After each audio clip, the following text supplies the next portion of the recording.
Masomo 12. Somo la kwanza Mungu linasema.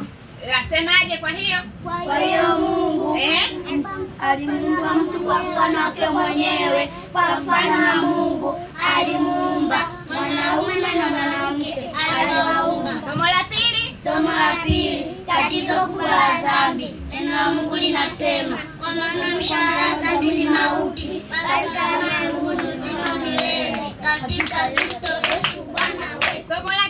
Somo la tatu Mwokozi mkuu. Neno la Mungu linasema, kwa maana jinsi hii Mungu aliupenda ulimwengu hata akamtoa mwanawe pekee, ili amwaminie asipotee, bali awe na uzima milele. Somo la nne watoto wa muhimu kwa Yesu. Nitakuletea maiki usende kwa Samson. Somo la nne watoto ni wa muhimu kwa Yesu. Somo la Mungu linasema, waacheni watoto wadogo waje kwangu, wala usiwazuie, kwa maana Mungu ni watu kama hao. Somo la tano watu wa Mungu kumheshimu Mungu. Nasema kila kusudia moyoni mwake, si kwa huzuni, si kwa lazima. Maana Mungu apendaye mtoto wake kwa moyo. Somo la sita rafiki mkubwa. Neno la Mungu linasema, kwa sababu ukimkiri Yesu kwa kinywa chako, kwa kuwa ni Bwana, na kuamini moyoni mwako kwa kuwa alimfufua katika wafu, utaokoka. Haleluya.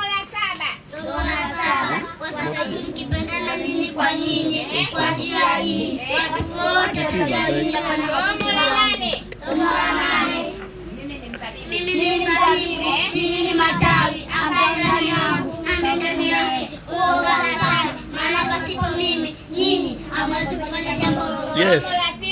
Somo la tisa tumaini mbinguni.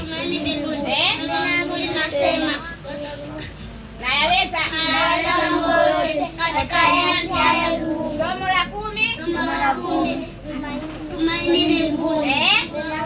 Nasema atafuta kila chozi katika macho yao, wala mauti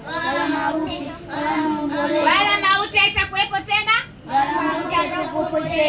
wala maombolezo, wala kilio, kwa sababu